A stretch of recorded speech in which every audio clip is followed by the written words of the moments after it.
Bonjour et bienvenue dans mon coin hockey. Aujourd'hui, on va juste parler un peu des nouvelles en général.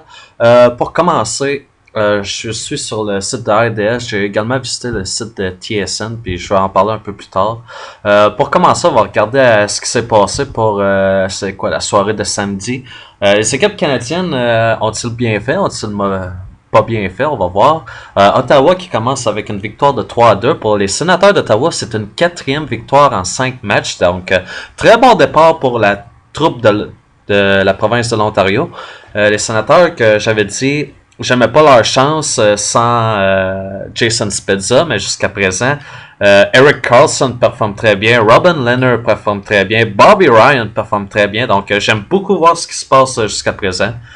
Pour les Maple Leafs, ça c'est une autre histoire. Donc, défaite en prolongation de 1-0. Puis je sais que j'ai parlé avec quelques anglophones. Puis, oh boy, ils sont vraiment pas d'humeur pour ce qui est des supporters de Toronto.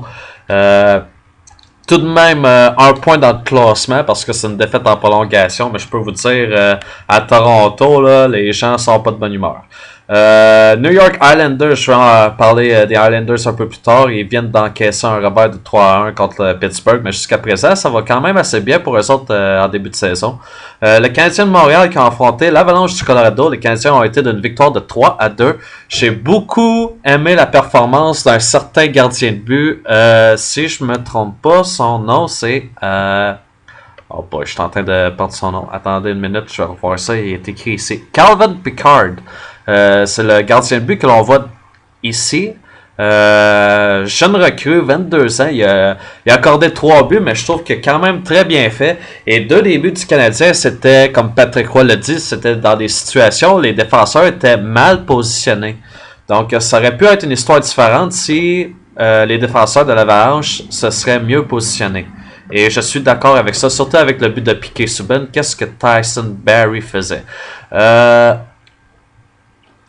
Petite nouvelle pour commencer ici. Milan Lucic qui fait ses excuses. Je sais qu'il y a certaines personnes qui ont questionné est-ce que Lucic était sincère ou non? Et à mon avis, qu'il soit sincère ou non, c'est pas ça qui est le plus important. Le plus important, c'est qu'il ait agi en professionnel. Il a reconnu son problème.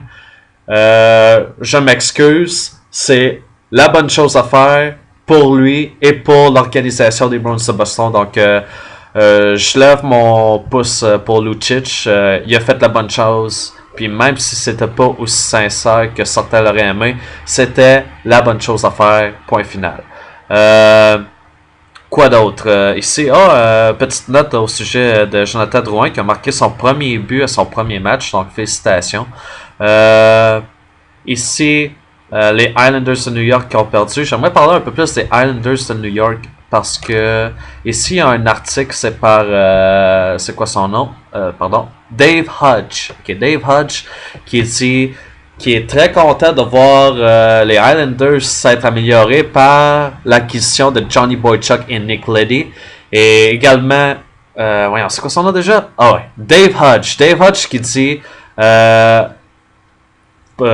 finalement thumbs down, le pouce en bas pour tous les directeurs généraux qui ont laissé passer la chance d'obtenir Johnny Boychuk et Nick Leddy parce que c'était 2 défenseurs qui sont efficaces, qui peuvent rendre de très bons services à n'importe quelle équipe et tous les directeurs généraux ont laissé passer ces 2 défenseurs. Les Highlanders, Garth Snow a décidé de prendre l'initiative de faire l'acquisition de ces 2 défenseurs sans mentionner l'acquisition de Yaroslav Halak. Donc on peut voir déjà les Highlanders défensivement sont beaucoup plus efficaces et à l'attaque on a Johnny Tavares. Donc les Highlanders à mon avis ont possiblement toutes les ressources nécessaires pour avoir leur place pour les séries. Donc ça serait une bonne chose pour les Highlanders. Là c'est quoi? Quand même assez récemment, c'est peut-être 2 ou 3 heures, je me rappelle plus exactement, mais les Highlanders ont fait les séries. Puis par la suite, les Highlanders n'ont pas été capables de faire les séries. Est-ce que Halak, Boychuk et Leddy étaient les 3 éléments manquants pour les Highlanders? Je commence à croire que oui. Là, ils viennent de perdre 3-1 contre les Penguins, mais c'est un petit retour sur terre. Cependant, j'oublie encore son nom. Dave Hodge, j'ai dit, je donne crédit à Gardino pour l'acquisition de ces 2 défenseurs, mais il reste que il continue de critiquer le GM pour la mauvaise transaction incluant Tomáš Vanek parce que techniquement les Islanders n'ont rien reçu en retour alors qu'ils ont laissé partir Tomáš Vanek. Donc ça c'est juste pour dire que c'était la moindre des choses de faire l'acquisition des deux défenseurs. Dernière petite chose que je voulais parler, ici on peut voir c'est le Joe Louis Arena. Ça c'est l'aréna des Red Wings de Détroit. Et pour ceux qui ne savent pas, Joe Louis, ça c'était un ancien boxeur. Et c'est possiblement le seul aréna qui porte le nom d'un joueur ou d'un athlète ou d'une personnalité, quoi que ce soit. Toutes les autres arénas, c'est quoi? C'est le Centre Bell, le Centre Canadian Tire, le Centre Air Canada. C'est tous des noms de compagnie. Il manque cette touche humaine pour ce qui est des nouveaux amphithéâtres.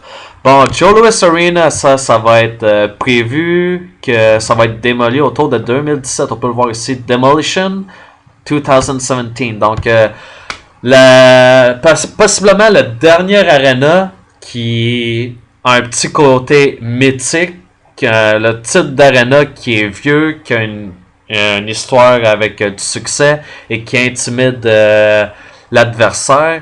Bien, cette arena va être démolie et c'est dommage d'une part, mais d'une autre part, faut pas oublier que, bon, Détroit, lors des dernières années, ont eu beaucoup de problèmes au niveau financier et le Joe Louis Arena, ben, c'est une infrastructure qui est très très vieux et a besoin d'être améliorée sur le plan de l'infrastructure pour ce qui est aussi de ce qu'on appelle en anglais the facilities, les points d'accès,